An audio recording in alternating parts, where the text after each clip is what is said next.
referral partners.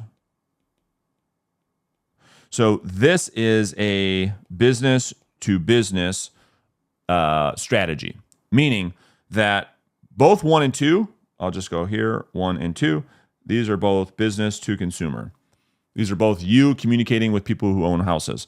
3, now we're talking about the first business to business lead generation strategy, meaning that with your lead generation efforts in initiating conversations both on outbound and inbound, we're not going after the homeowner here. We're not communicating with the homeowner. We're communicating with other business owners with the goal of building a business relationship so that you can become an extension of their business offerings to their clients. So when I bring this up, I think a lot of agents really maybe overcomplicate this. I'm kind of running out of space here. Hopefully you can follow along. But when I explain it this way, the agent has like this aha moment. What I mean by this is if you look at yourself, all right, so just follow this arrow. Most of you real estate agents are the lead generation strategy for adjacent industries, okay? Specifically, mortgage, title, home warranty, and home inspectors. If you look at these, this is not what you're going to go after, by the way, but when you look at these 4 industries, the vast majority of their lead and generation efforts are going after you, the realtor. That is how these industries pretty much are funded. And I don't know that many real estate agents think about this or realize this, but like we are responsible for a lot of the business, most of the business for those 4 industries. And you start to say, wow, okay, well, is there an opportunity for me to do that? Have a business model where for some of you, you might be better as a business to business salesperson than a business to consumer salesperson. Certainly, I love this type of relationship selling where my business is coming via the channel of other business professionals. And again, it brings more market proof. So let me give you some examples of what we're talking about, okay?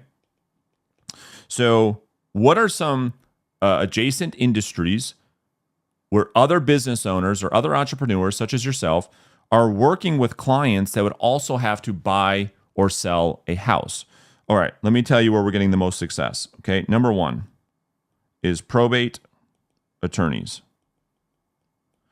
So when you think about this, how many hundreds of probate attorneys are in your backyard, they're in your market, and they're all dealing with their clients who have to sell a home that was part of the estate in order for the estate to be settled in court so that the probate attorney can get paid.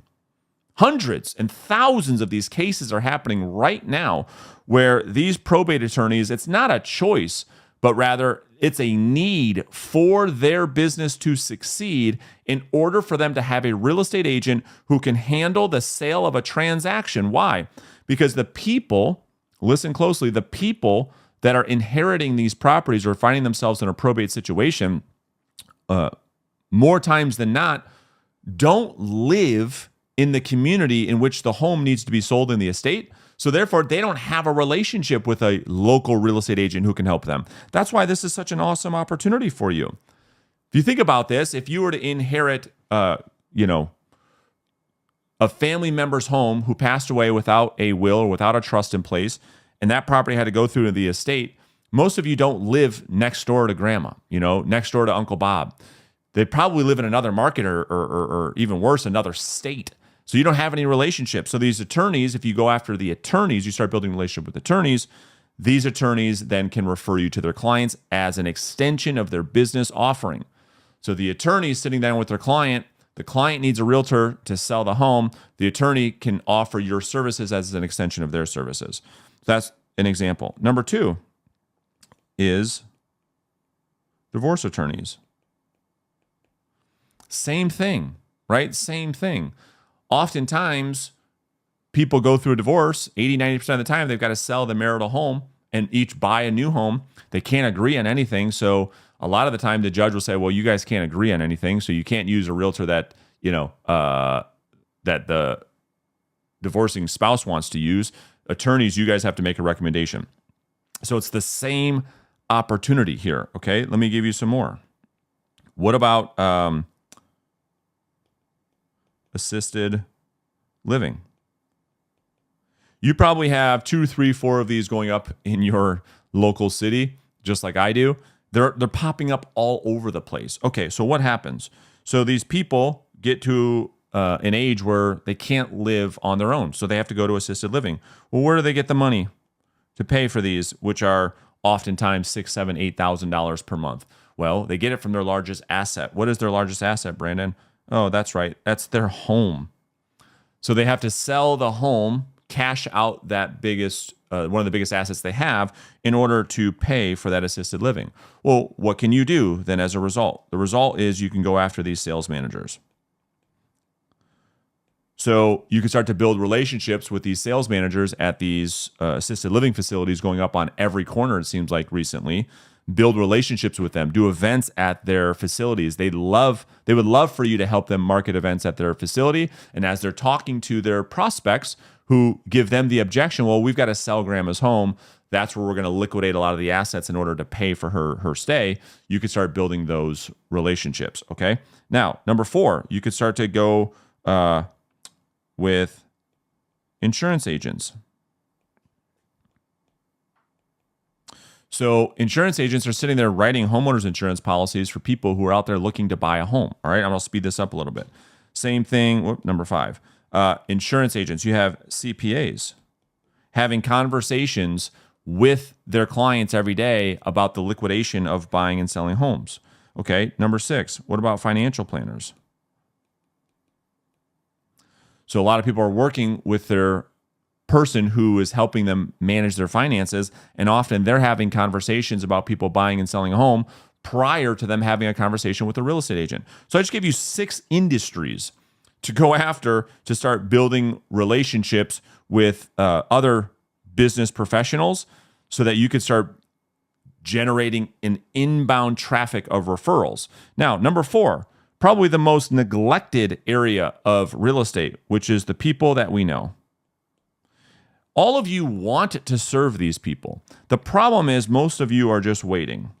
You're just waiting when it comes to this. To be fair, don't get mad at me. It's just the truth, right? We can laugh about it, hopefully. When somebody, says, okay, well, I'm doing whatever. I'm doing 5 to 10 deals a year from this source of business. And I say, okay, what specifically are you doing, cause and effect? What are you doing specifically to cause these people to contact you? Well, the truth is they just say, well, I don't know. It's just luck. We just get lucky, right? Let's just call it what it is. So we want to change that, all right? We want to change that. So like everything, waiting is not a strategy. Waiting is not a strategy. So what we want to do here is we want to have a plan to communicate with the people that we know so that we can earn this top of mind awareness, okay? So when people think about real estate, they're thinking about us, all right? And I want to just keep this really, really simple. I'll make future videos on a strategy here, but let's just keep this really basic, okay? When I work with a real estate agent and say, okay, we're going to put in a system to generate more business from the people that you know on a consistent basis, this all starts with our weekly email newsletter. So our email newsletter, okay? And this goes out every single week. This is the basis. It's free. It's fully scalable. You got to write it one time, goes out to your entire database. That's the easiest way to do this. Number 2 is a monthly mailer, okay? So now we're sending a piece of direct mail in their mailbox so that, and again, I'll make more videos in the future about what these would entail, but now we've got a weekly email going out. So there's 52 touches here, which is awesome. There's 12 touches going here with a monthly mailer, okay? Number 3, I would have some type of communication on their birthday, okay? So there's another touch.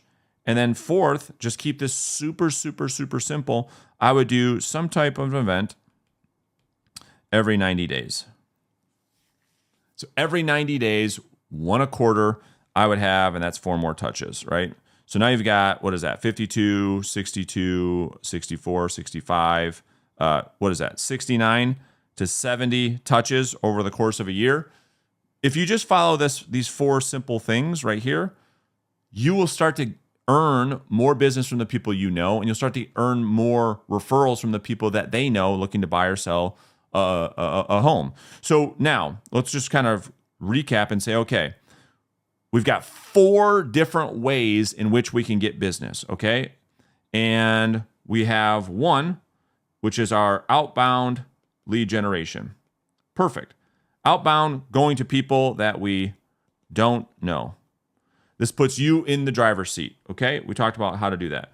Number 2, okay? Now we want to have an inbound approach with, this is going to go out to obviously people that you don't know and the people you know, because they're going to see your content. We talked about that.